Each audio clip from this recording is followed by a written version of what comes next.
the Task Management and Time Blocking Podcast, Episode 10. Have you ever wondered whether or not you're a time optimist?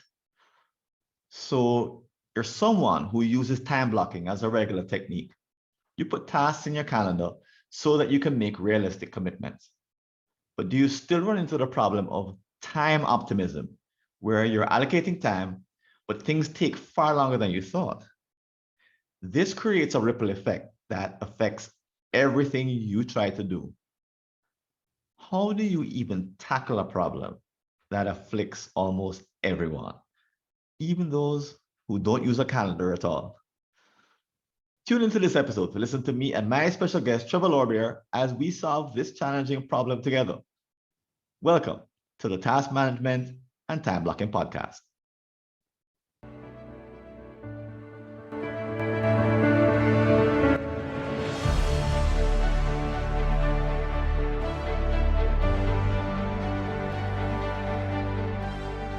This episode is brought to you by Nosby, the fastest way to done.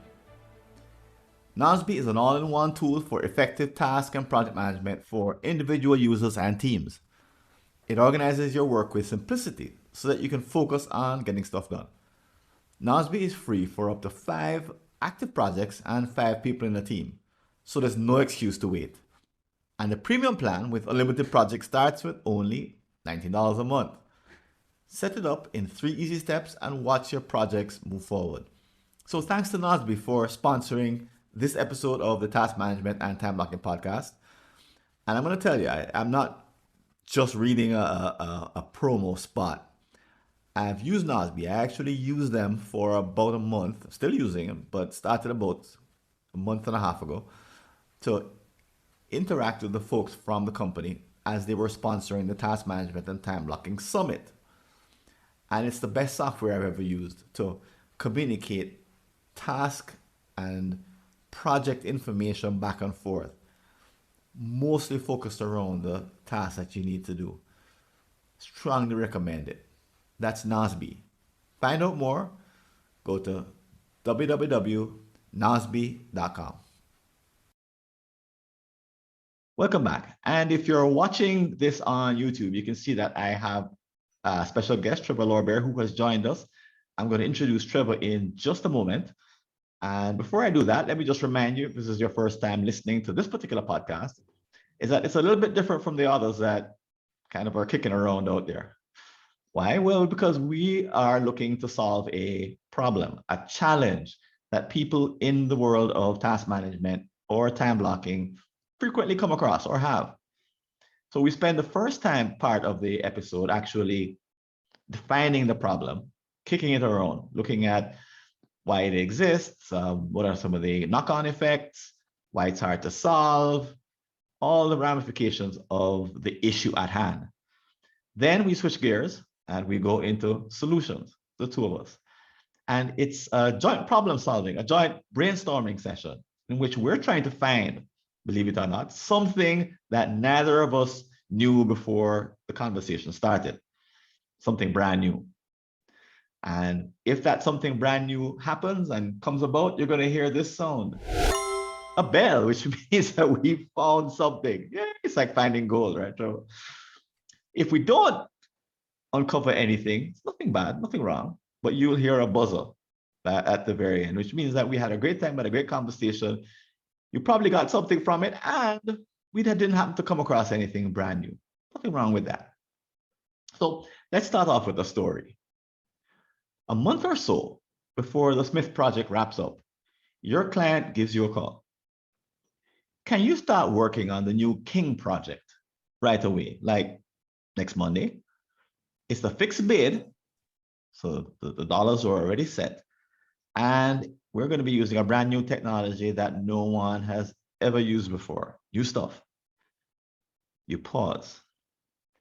This isn't your first rodeo. And this client accounts for more than half of your revenue.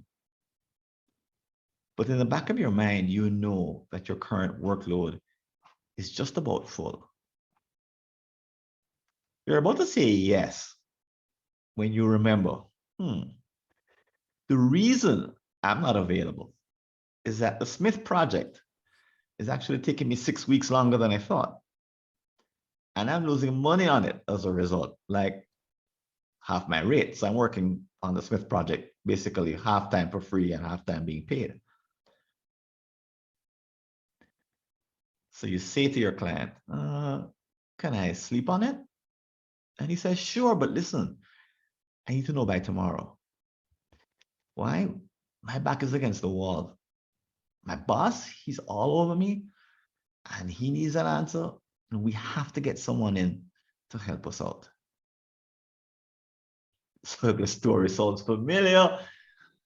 It may, because it's an everyday occurrence in which we get ourselves in all kinds of trouble because of time optimism.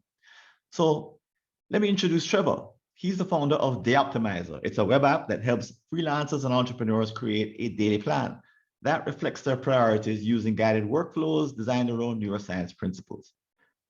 He also has created Strategic Life Tools, which is a membership site with tools for life planning and decision making, I think. He also has a blog that teaches people concepts and techniques to make better decisions. Trevor is I was going to say bi-coastal, but no, he's a bi-continental person. Yeah. Lives part of the time in North Carolina, the rest of the time in Germany. So the swing dancer, he says, I guess he dances the swing in North Carolina, and he's working towards his B2 fluency when he's in Germany. Trevor, is that an accurate description of who you are and why you're here? Yes, although I dance swing all over the world, and I also study my German wherever I am. So yeah. But is there a swing dancing in Germany? That's the kind of thing we want to know. Yes, there's a huge swing dancing community in Berlin, and in fact, last year I actually taught 2 classes at the university there. So in swing dancing. Yes, yeah, we have 3 levels of swing dancing that we teach at the university. Me and my dance partner there. I know nothing. Okay. That uniquely qualifies you to be to discuss this issue, although I can't figure out why. But here we go. So this problem of time optimism, Trevor, where have you seen it? This business of people making these estimates that are unrealistic and getting into trouble. Is that a problem that you've seen?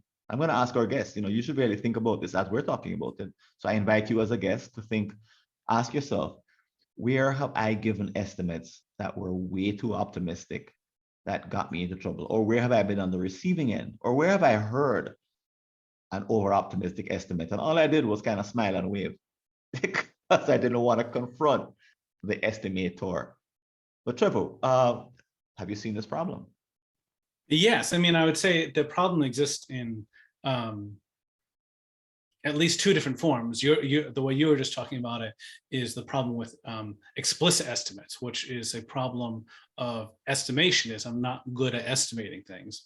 But there's also, I think, the problem of implicit estimates, which is when we look at our task list and think we can get way more done than we actually can. In that case, we're not necessarily actually doing any estimation on time. We just look at the list and have this kind of gut feeling like, yeah, I can get all that done. And aren't going through any sort of time estimation or allocation process. And that is also another problem with time optimists, where they don't even attempt to even figure out how much time something would take. They just look at it and go, yeah, I can get it done. But also, like you said, is once you go to the explicit part, is when people then explicitly try to do estimates, they are also then bad at making those estimates as well. So both implicit and explicit time estimates can lead to time optimism.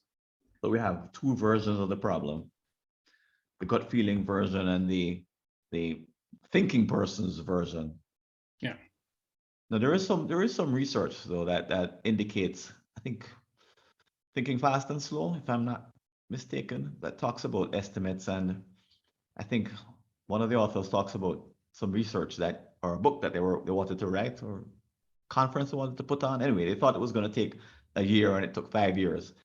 And These were all PhDs and very, very bright people, and they got the estimate completely wrong. And so there is a growing understanding that when we don't use past data, we make very poor estimates. But that apparently doesn't stop us, does it?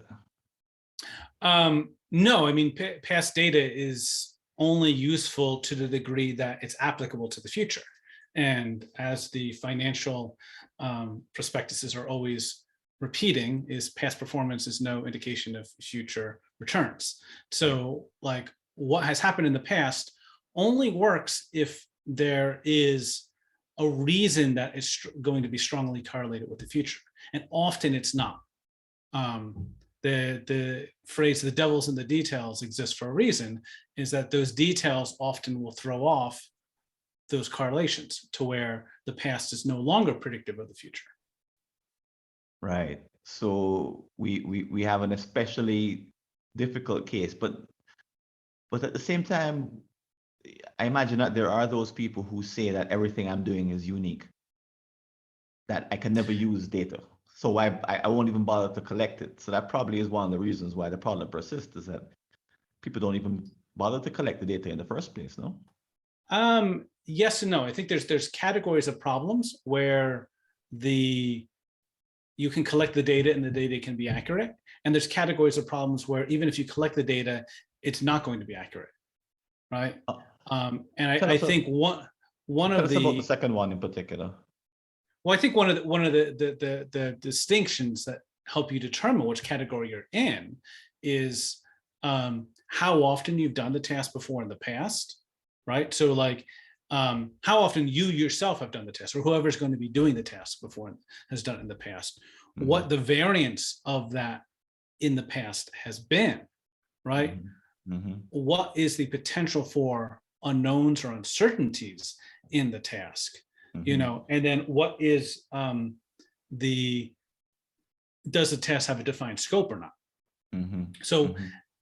as you move toward less defined scopes, more uncertainties, more variance, and increased newness, the person or less experience, the ability to predict how long that takes drastically reduces. Mm-hmm. And so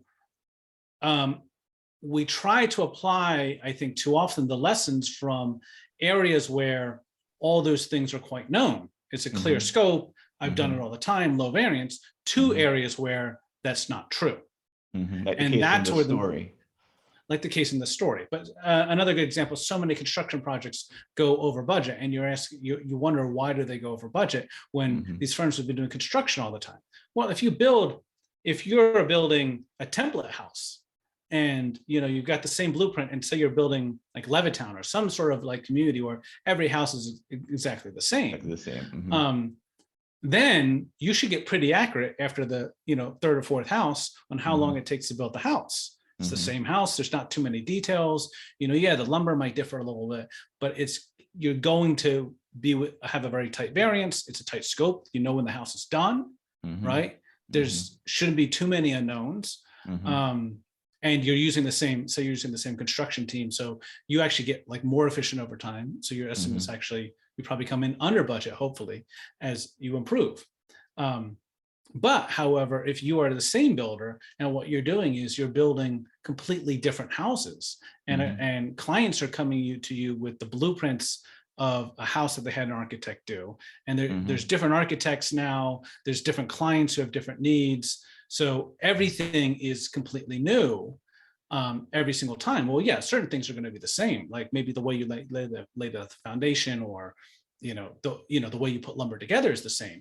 But there's so many unknowns in that maybe weren't all considered. Now, if you had, like, for instance, a good architect, maybe they've thought through a lot of those unknowns, and you'll have less variance. But maybe if that architect hadn't really isn't good at translating their stuff into the buildings, or they don't know the problems that crop when you're building up, then maybe you don't have that.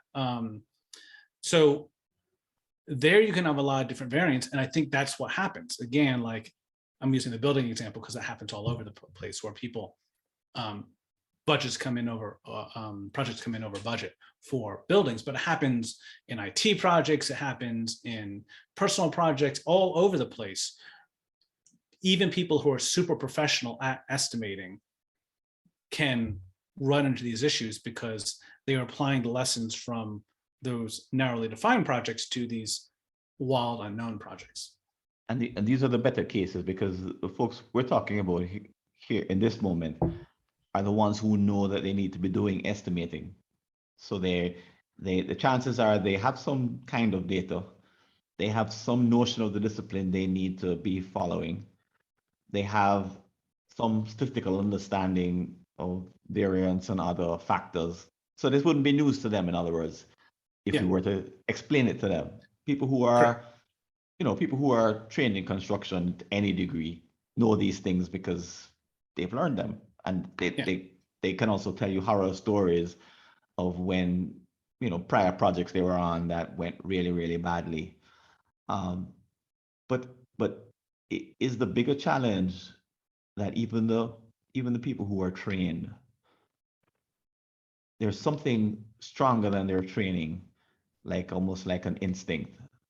The planning fallacy is the psychological bias that we have to assume the best will happen when life never cooperates and evidence shows, and when we collect data it shows, and we all know from something's going to go wrong, it will, Murphy's law, we have all these anecdotes.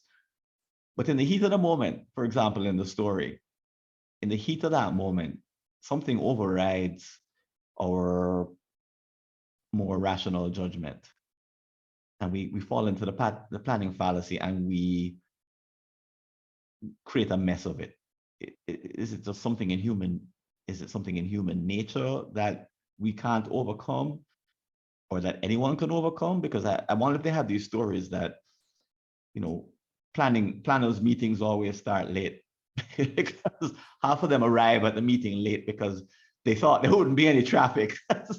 I wonder if that's what happens in real life. They know these things in theory, and in the right structured environment, and with the right construction project manager, they would actually follow them.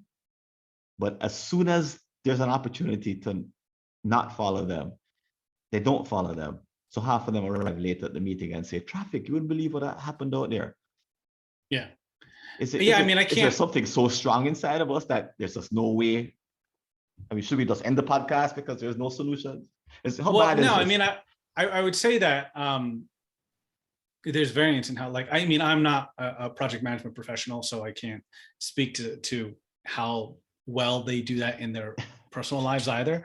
There's certainly disciplines project management is a discipline that helps you learn how to do some of these things better, right? Learn how to plan better. And for those people, they can ignore some of that advice. Like you said, in their personal lives, they might ignore some of that advice.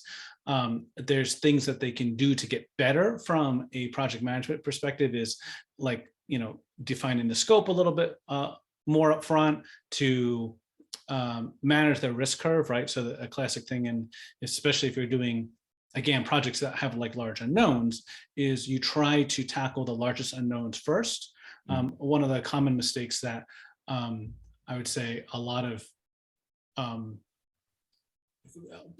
that people make is that they do the easy stuff first that are known, so they can get it out of the way to make sure that they have room for the later stuff. When instead what they should be doing, be doing the things that seem impossible at the beginning, or that have large unknowns, solve those first and leave all the easy stuff for the end. Another psychological bias, right? Well, that helps you manage, because then what happens is, if you start with your unknowns at the beginning, then even if you wind up going over your time or over your budget, as you get closer to your launch date, or your final date where everything's supposed to be done, you have less and less uncertainty there. And so you're more accurate, being able to tell the client or whoever, your boss, say, yes, we are going to be able to do it by this date. Whereas if what you do is you leave the unknowns toward the end, you're dead. That's where you run into the classic problem of the first 90% of the project took, or the first 90% of the project took 90% of the time, and the second 10% of the project took the other 90% of the time. That's a classic. That whole saying comes from the idea of leaving all your unknowns to the end. Now, it's not always possible to leave your unknown, do all your unknowns in the beginning, because you may not know them. It might be the classic unknown unknowns. Right. They can also be pressure from your boss or your client to say, hey, I need you to be showing me progress, or I need to be doing this X, Y, and Z. And that's where the other problem, where you spoke about optimism bias, which is, we often think things do go better than they actually do, right, as humans. And one of the factors that plays into that is the social dynamics with the person placing demands onto us. Right. Is like when the story had. Yeah, when someone places those demands onto us and says, like, I need you to do this quickly, there is pressure to reduce your estimations, even if you know it's going to take that amount of time. And on the other side is they are ironically often more accepting to, okay, we have a delay, we ran into problems, we need to extend it, than they are with the original upfront estimate. So if you tell someone that it's going to take them 3 years to build your house, and because you know all the unknowns and you've worked out the accurate estimate, it's three years, they're probably going to go with the person who tells them it's only going to take 1 year, and then winds up taking them 4 years, right? Yep. Just Happens because all the time. of the way the psychology works. Right. I mean, we're more accepting to say, okay, well, the sunk cost fallacy. Oh, I've got the sunk cost. We're just going to go with this. And sunk costs can be real things. Like if I'm starting to build a house, I'm not going to just abandon the house. Like there's some real issues around some of that. So I think there's lots of pressures that cause us to try to underestimate. But then there's also a penny, personality. in for a pound kind of thinking that. Yeah. If as long as I start, then the chances of me being the one to finish it are increased if I start. So let me start. Yeah. People tend to. They want to hear, so that at least I start. Yeah. And that creates this bias that we don't think there's not an incentive to think critically about our time, right? Because if I thought critically about my time and told my client the actual, like, more accurate estimate, they may not hire me. So, and if I do that and then lowball my estimate, I'm essentially lying to my client, which I'm not going to feel good about. But if I don't actually do that estimate that detailed, and I just, like, rule of thumb it, lying. I'm not lying. And then if it turns out to be longer, okay. So at least you're being somewhat true to yourself by being reckless and loose and slack with the. So wow, this makes me think that as far as the disciplines have progressed, and of course there's been lots of progress in how we think about estimates compared to where we were 50 years ago. In spite of it, the psychological and social pressures are ever present, and I suspect that even the the most disciplined or the most trained person, when his or her spouse or his or her children look to them with a certain look, I wonder if all that training goes out the window because of psychological and social pressure. When it kicks in, it doesn't just change things by 5%. It changes them by 90%. Yeah. It's not it doesn't strike me as it's a moderating influence. This is kind of an all or nothing. You're either in your sane mind making a logical professional estimate, or that's all out the window and you're telling people what they want to hear, or what gets you out of trouble, or the shortest path to the money, or all of these other psychologically appropriate reasons.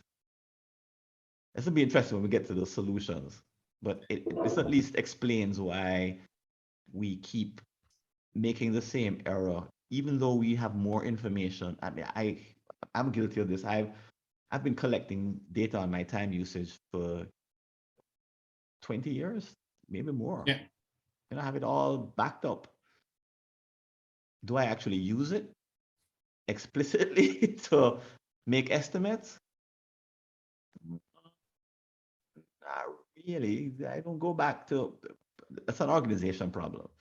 Is that to go and track the numbers back would take me so long that when someone calls me and asks me for an estimate by tomorrow, I can't go back and research 20 years of yada yada yada and figure out which project got which time and it. So I don't do it. I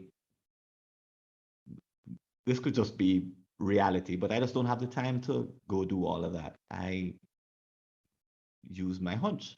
I use a hunch. Yeah. It's informed by some data I have somewhere, but do I go back and look at the data and analyze it before putting my hunch into words? No.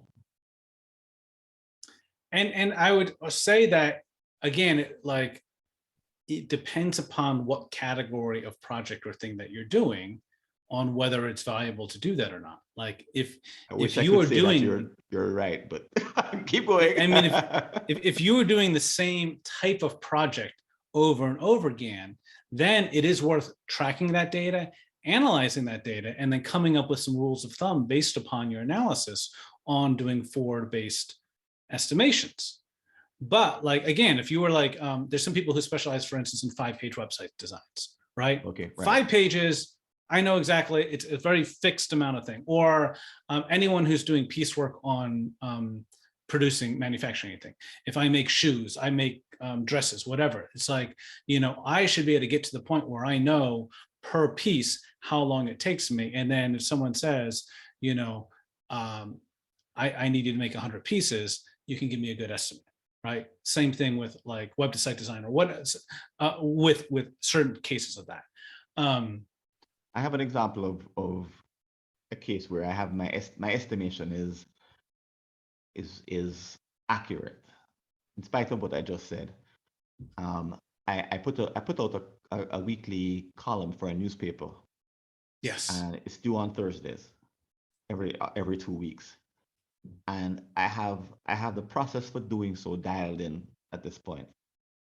And as you said, it's repeatable. I collect the ideas randomly through weeks before and have them stored in a safe place. I go to the list on either Sunday or Monday morning. I pick the topic. I do the first draft by Monday morning.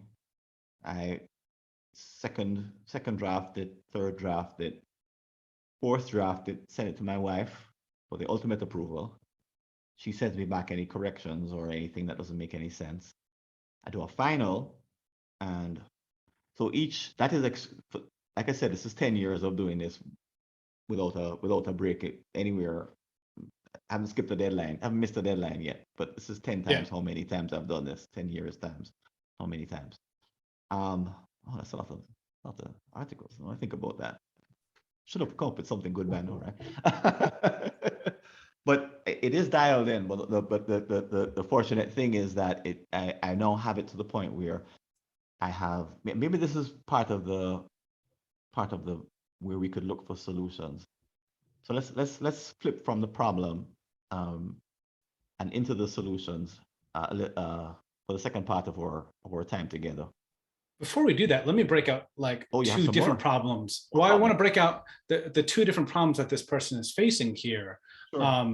And to tie back into what I said before about implicit and explicit time optimism. So this person has two different issues here. One is they're being asked about, can you fit this new project into your schedule, right? And it's a fixed bid project, so I need to figure out, do I want to take this on or not? Like, comes sort of like my estimate, it may not be accurate about it. So there's some sort of estimation component into this. But the other thing is my workload is full, right? This client is only half my workload. So now I also have this implicit time optimism too, is how long does everything else in my day take? And, how much time am I going to be able to spend on my other client work? And are those clients going to get angry? How much time am I going to be spending on other things? Like I'm going to want to hang out with my spouse perhaps, or maybe I want to, maintain my exercise routine. And then in a typical, if you have a client-based business, well, I have this client here who's giving me 50% of my business, so that's great. But you also often want to constantly be going out and sourcing new business so you don't go through feast and famine cycles. A very typical problem in a consultancy is someone gets a bunch of client work and then they just work on the client work and they completely forget about trying to get new business into the pipeline. And once all that client work is done, suddenly they have no work and then they're in a famine cycle. You know, and then the compounding in there is they sometimes aren't billing when they're doing the work because they're so focused on the work they forget to bill, and then they get paid too late. So, so this person has both an estimation problem. How do I estimate this task? But they also have an allocation problem. How am I going to allocate my time across my other clients, my personal work, and then the other work I need to do for my business, my admin work and my marketing work, my sales and marketing work. But don't we bring some optimism to the allocation as well? They absolutely do. They're going to. I can make magic happen and I can get 175 into 168. Exactly. So you have time optimism happening on both halves, on both the allocation side and on the estimation side. So I just wanted to introduce that from the problem before we go to the solution, because we might need to address both. It's two different approaches for two different kinds of problems. And I think that in the moment we could easily commit both. When under pressure, when under social and psychological pressure, we can commit both of them. And there's I think a kind of a fooling ourselves that goes on, and we're willingly fooling ourselves because we want to believe that magic can happen. We want to believe that this is the unicorn project where all of our productivity techniques will come to bear and we will be amazingly productive, unlike any other time in our lives ever before. We tell ourselves these things in the moment. Oh yeah, when I can, and then all of a sudden, this hopeful optimism kicks in and starts to ruin both sides of the equation. Yeah. Well, and I would add the other thing that happens there too is even if you're an experienced project manager who is really good at estimating time for fixed scope projects, some of the things I just described in the allocation category are open scope. And open scope, the strategies you apply toward open scope activities, I wouldn't call them projects because there's no end necessarily, are different than those you apply to fixed scope projects. And so even if you're really good as a project manager on fixed scope, you still may be suffering from time optimism on your open scope stuff. Right. Because, again, that sounds psychological to me because this is like my vacation. I don't need to give a real estimate. So yeah, I throw everything to the wind. This is like time off. Like, oh, okay, sure. I'll let you know at some point when we figure out when it's going to be. Is that Michelangelo and the Sistine Chapel? When will it be finished? Oh, when it's finished. Yeah. Not a moment before, because operating under a fixed contract is stressful. So, or a fixed bid or a fixed situation, but not having that constraint can feel like, oh, I can relax. Yeah. And at that point, what the heck? Yeah, exactly. Just as long as you keep the person in the loop. Okay. All right. So this is a knotty problem. If it were only a technical problem, we'd be finished ages ago, and we'd apply an equation that would solve for X, and this would be all done, and we would be all happy. But it seems as if we could talk about discipline all we want, because that's probably what that's the first thing you think of, is that you just need to be disciplined, so that when those moments come, you stick to your guns. But I don't think discipline is the right kind of solution. The pressure is too great in that moment. What do you think? Yeah, I mean, I tend to think that, in general, discipline and willpower are not the things you necessarily want to rely on. Like there's the general idea that with habits, you want to rely on your environment. With using default rules can be really powerful on stuff. But yeah, while sometimes it's useful to bring discipline and willpower to the problem, it's better to have fallbacks. So for instance, there's the checklist manifesto, which is saying, let me have a checklist of all the things I need to do for any procedure to make sure that I am doing the procedure correctly, right? One could say is, well, why don't you just have the discipline to like do that, or you memorize it or whatnot? Now I still have that discipline. I just have to have the discipline to then use the checklist. So I reduce the amount of discipline I use. So in cases like this, where I need to make a decision, having a decision framework, having an estimation framework that I can rely on, I still have to have the discipline to use those frameworks, but then I can rely on the discipline. I can rely on those frameworks to then as my backstop. So if I go through an estimation framework and I say, hey, this is going to take 500 hours, you know, or 300 hours or whatnot to my client, and my client goes, that much? Like, I thought it was going to take only 50 hours.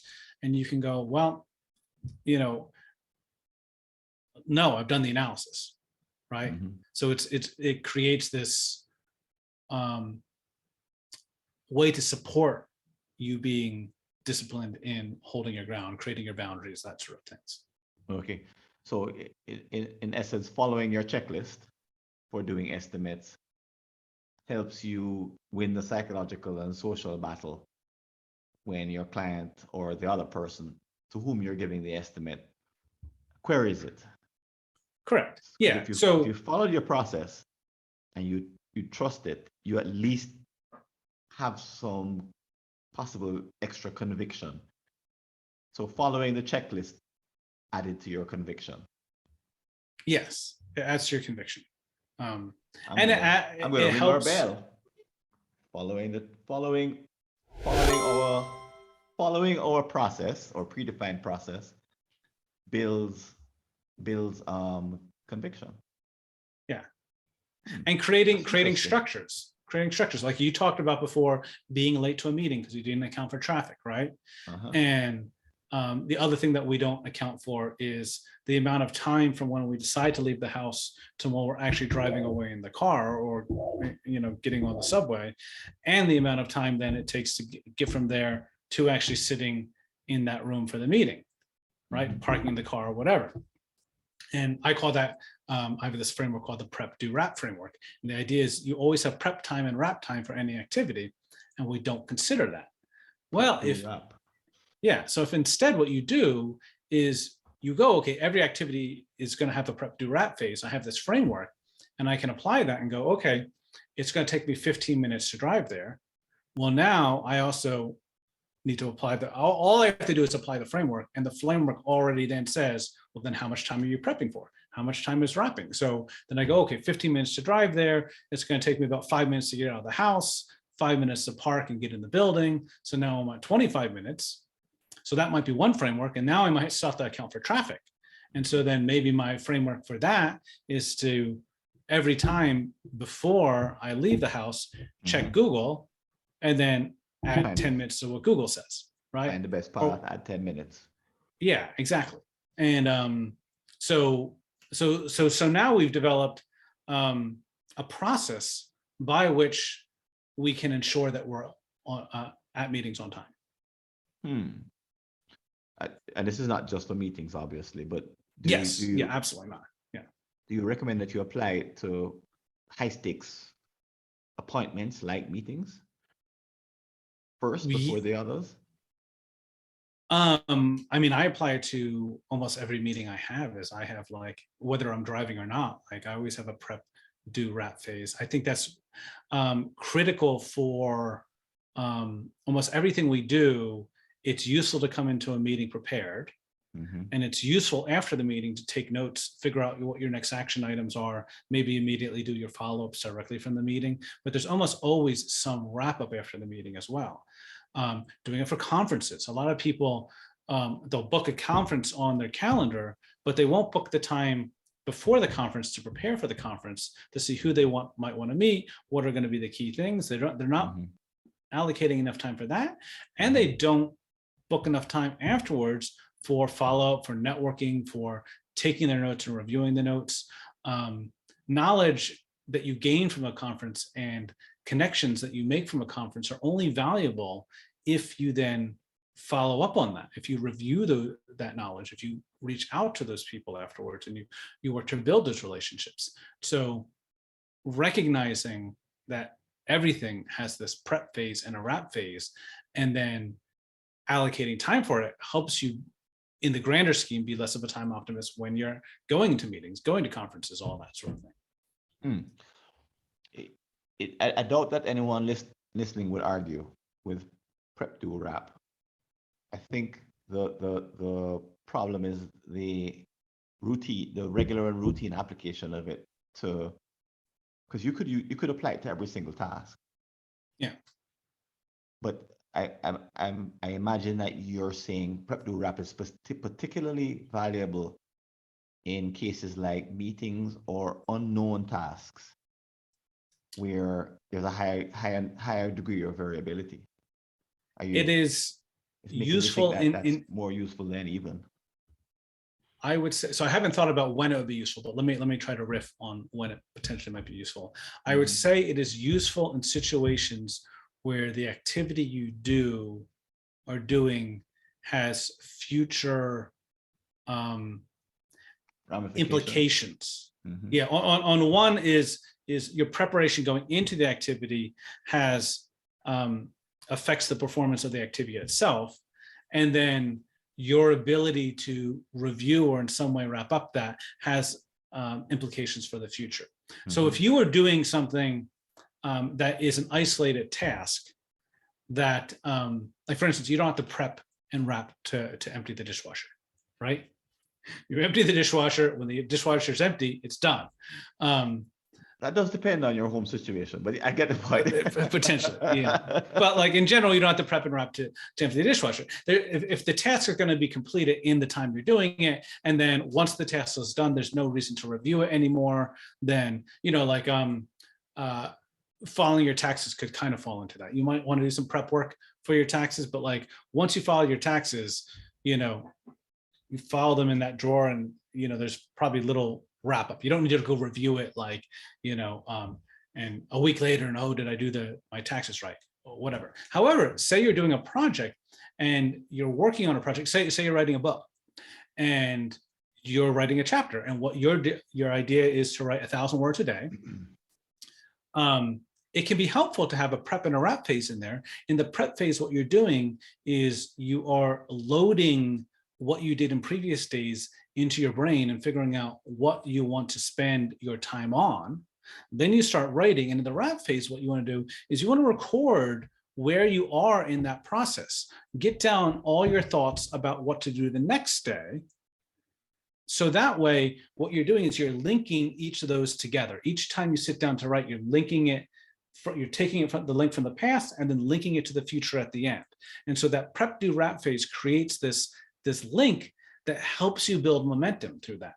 Whereas say yesterday you didn't do any wrap, like you were writing and then there was an emergency, you had to just drop everything, right? Right. When you come in the next day, it's going to take you a lot longer to get started because you don't know where you're at. You didn't take any notes, you didn't write down anything, it just stopped. And so now you need to go back, figure out where you're at, start building momentum.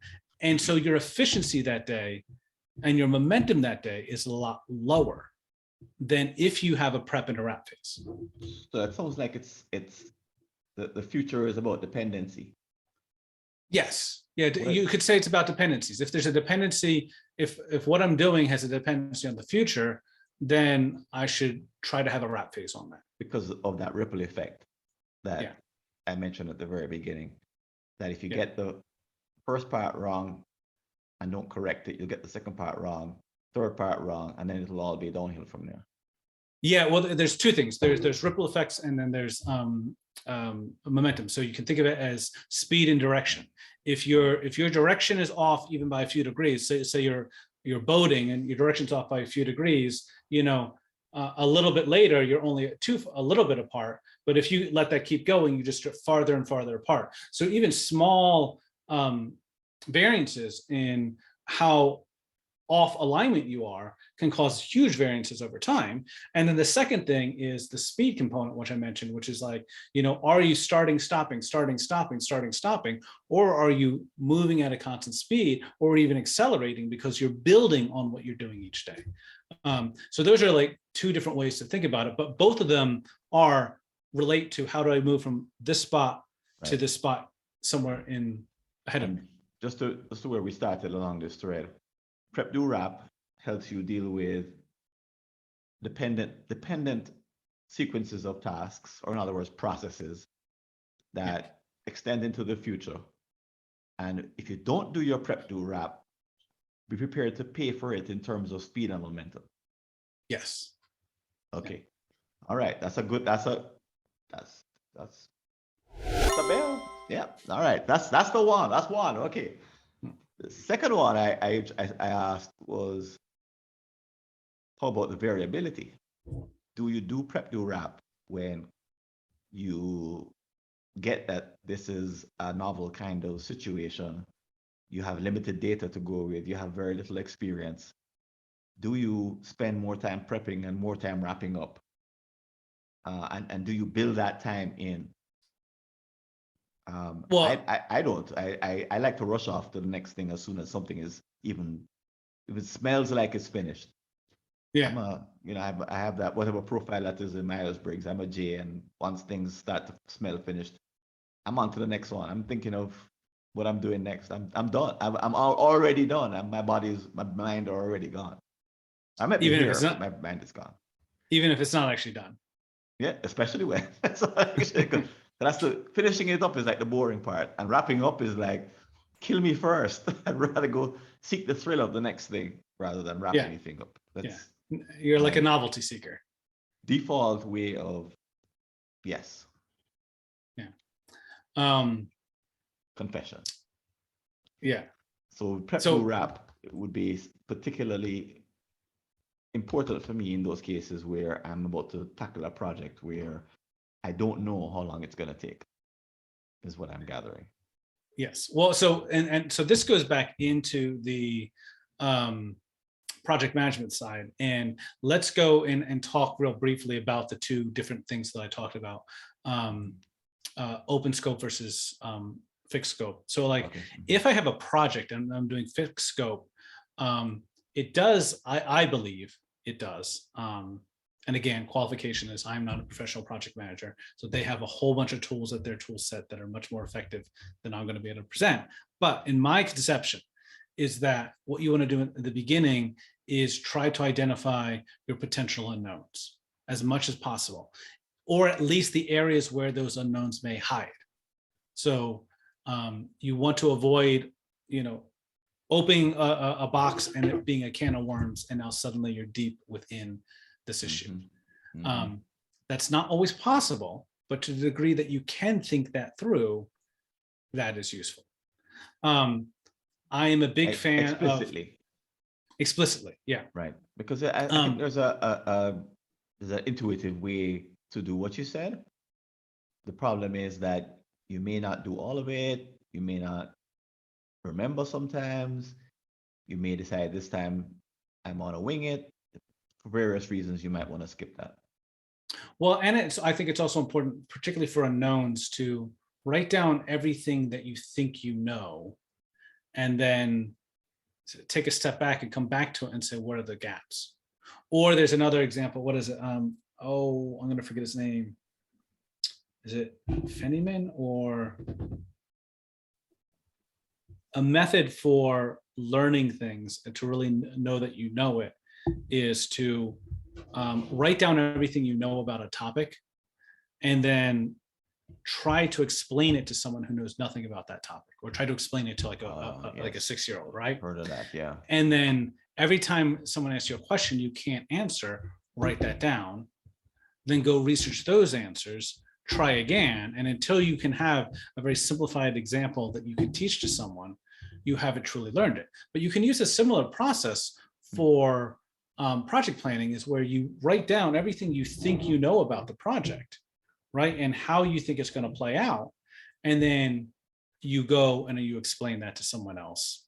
and then they're going to ask you, like, particularly like another project manager, someone who has that mentality, ask you questions, and then they're going to uncover unknowns that you didn't think about.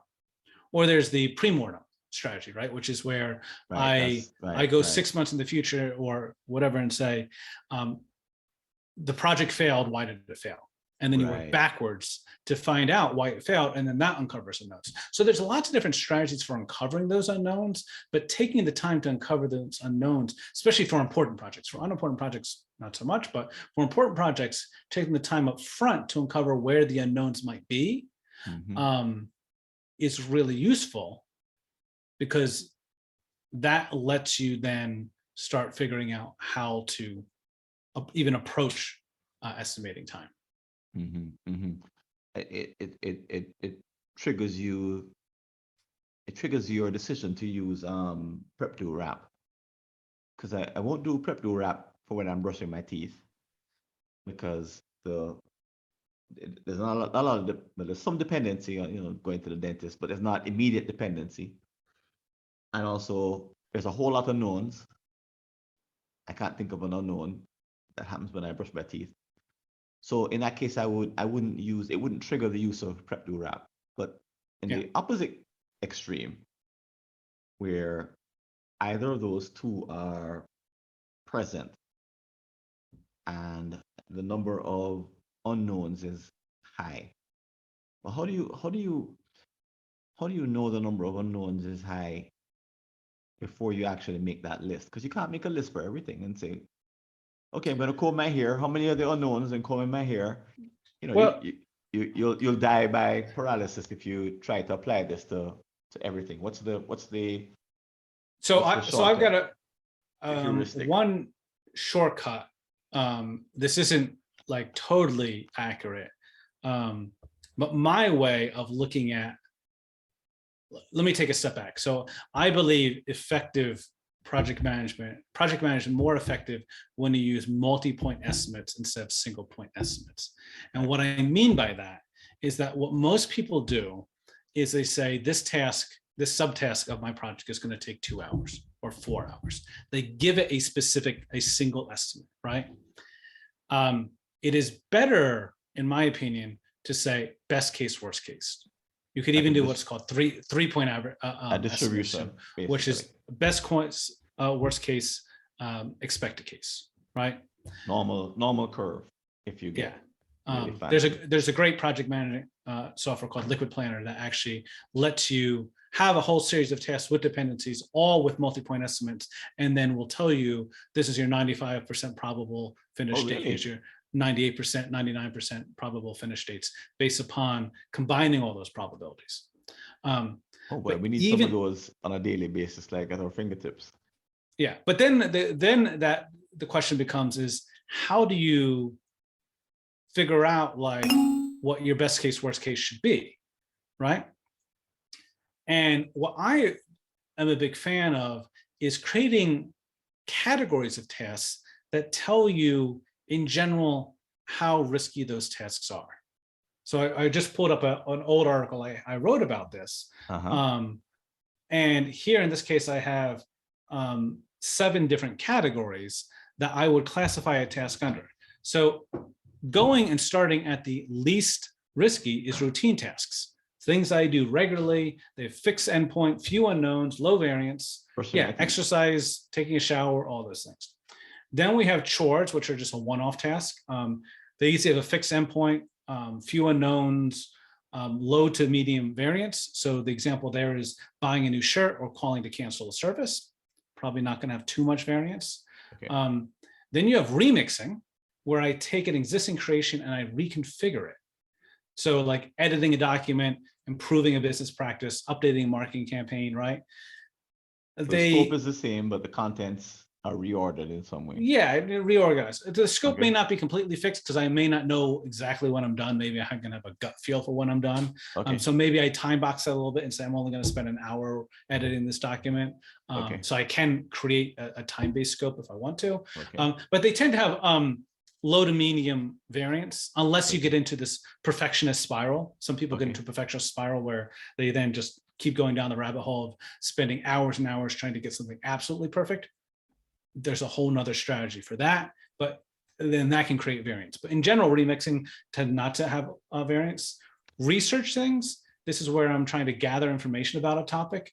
Often that has no fixed endpoint. And the problem is that new avenues are going to open up and that bring you down unexpected paths. So it tends to have a lot of variance. It's like if you're going to research a new stereo or whatever, like research which software you need to buy for your business, you're going to do some initial research, and then maybe a new option pops up that causes you to reevaluate everything. So there's ways to look at it is like point of no returns. Am I hitting a point where like new information isn't actually causing me to change my decision in any way? There's strategies around that, but it's going to, before you actually go into a research thing and you're trying to estimate it, you need to realize that is going to have medium to high variances.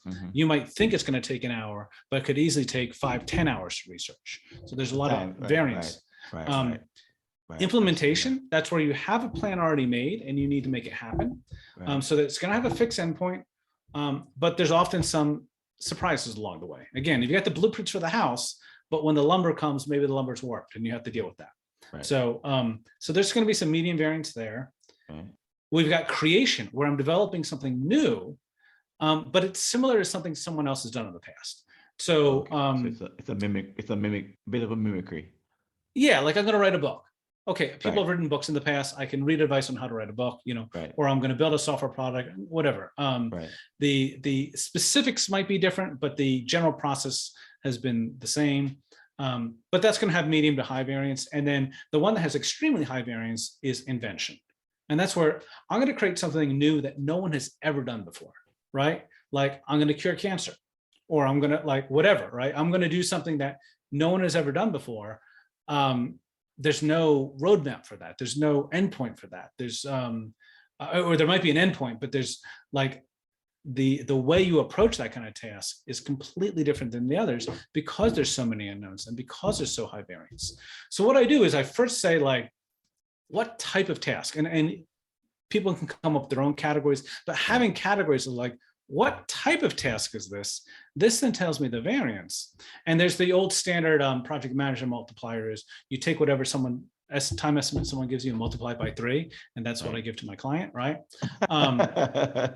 And like, that's a good rough rule of thumb, right? But I think it is also useful to look at and say, if you want to get more specific, is to say, have different rules of thumbs for each of these categories. So again, for routine tasks, I might just multiply it by 1. But once I get into like remixing where I'm editing something, okay, maybe I multiply by that too. There might be some problems, but there tends not to be, whatever. When I get into like creation or I'm going to multiply that by invention. 5, and maybe invention I'll multiply by 10 or 20, right? So I'm going to not just apply a blanket rule of thumb. I'm going to look at what type of tasks this project involves, and then using different rules of thumb for those different types. Going back to our example at the very beginning, where like part of the setup for this episode is that a client is coming and asks us to work on a new project with a new technology no one has ever done before. Okay, I need to use a higher multiplier for that than if someone is coming and asks me to do a project I do all the time. Different types of multipliers for different types of projects. So there is no blanket rule, but like having just some sort of sense of that. And then where you can use that multiplier is, what I do with that multiplier, someone tells me 2 hours and my multiplier is 4, I can say, okay, it's going to be from 2, say I have a multiplier of 5. So they give me an estimate of 2, it's 2 to 10 hours. So I use whatever they give me as the worst case. But you could also say like, okay, like, well, they give me an estimate of 2 and my multiplier is 5, or say my multiplier is 4, 2 to 8 hours. So I could say it's going to be anywhere from a half an hour to 8 hours, however you kind of want to do it. So I could take the point estimate and say the estimate they give me is the middle one, and then use my multiplier to calculate each end. Both sides, right? Or what I do, because it's simpler, is to say the estimate they gave me is the worst case, and I multiplied it the best case. So you start with their estimate. Yes. I Could start get you in all kinds of trouble. well, you have to start somewhere, right? You have to start Right. somewhere. You gotta anchor and it somewhere. yeah. Well, it strikes me, and by the way, we'll have to wrap up at this point because we're just about at the end of the hour. Is the your investment in coming up with these multipliers has made all the difference. When someone approaches you, you've invested the time to say this is important for me, and the chances of you forgetting that you came up with these multipliers because of social and psychological pressure is far lesser or far lower. Yes. Because you're the actual one who puts it in place. If I had my druthers, I guess I would put everyone through a multiplier development, multiplier by category development workshop. Yeah. And have it be your preparation for when someone comes to you and they put you in the heat of the moment. And there you have to pick 1 time, 3 times, 5 times, or 10 times. And in the flash of a moment, you say, it sounds like a 3. And you give an answer. So at least you have it's almost like a pre-rehearsed heuristic that you're ready to go to. It helps you to at least pause and think, because now you can start thinking in terms of these categories. So you can go say, is this something that requires invention, creation, remixing, or is it something I do all the time? Right. And just being able to like kind of look at that, or saying like, what percentage of this project is invention? Which percentage of the project, even if you're not going down to the individual task level, someone gives you a project and what's my gut feel for how much is invention, how much is creation, how much is remixing?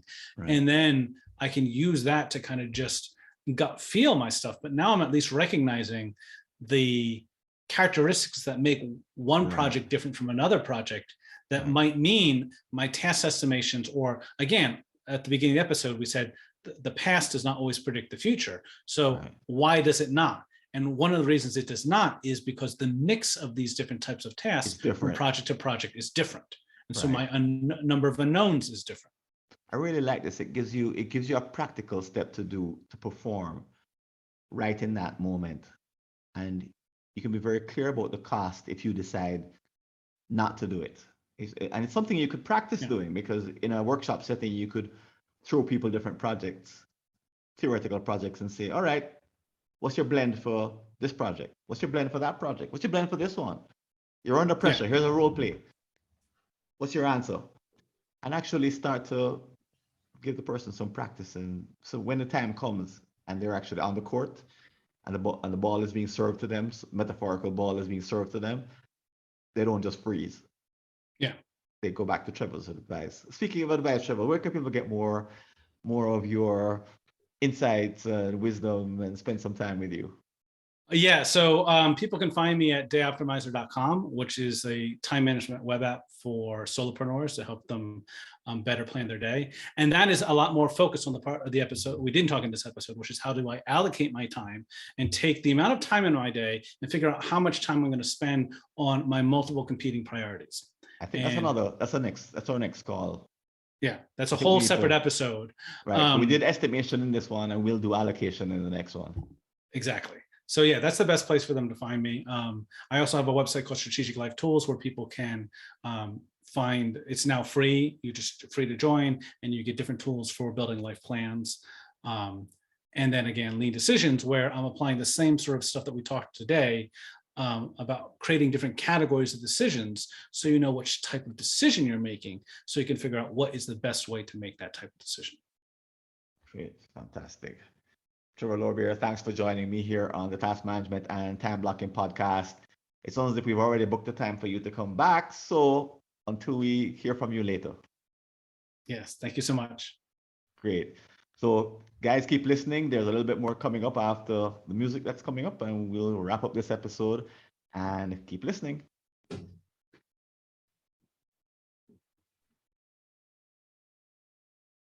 Before we go on, let me tell you about another one of our sponsors, Predict. So Predict is a software that allows you to schedule your days to maximize flow and performance, not attendance. Because there's no point in working when your brain and your body are just not ready. Having 2 or 3 hours of profoundly focused work produces 30% better results than 10 hours of unfocused effort. And Predict is here to help you find those 90-minute blocks in your day based on what your body and your routines tell you to do. That's Predict, PRDIKT.co. Here's a clip from our next episode.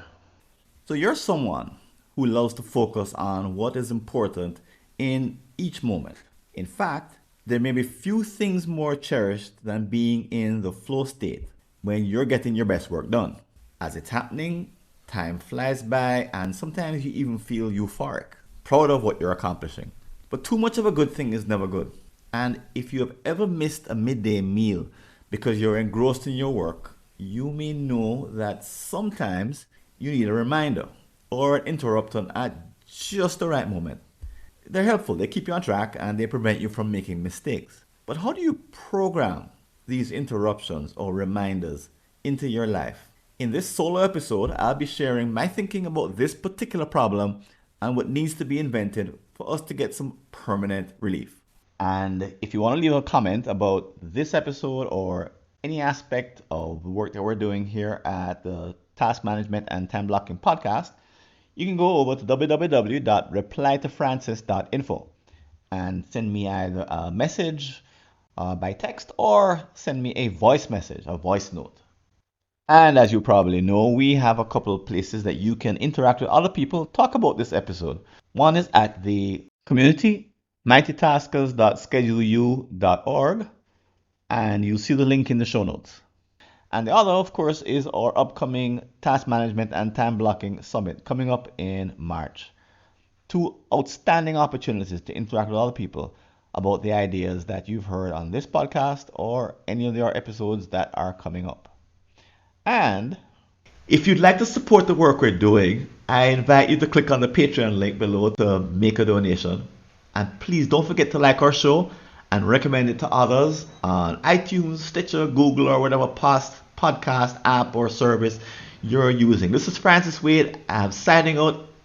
I hope to see you on a future episode. And until then, take care and all the best. See you later.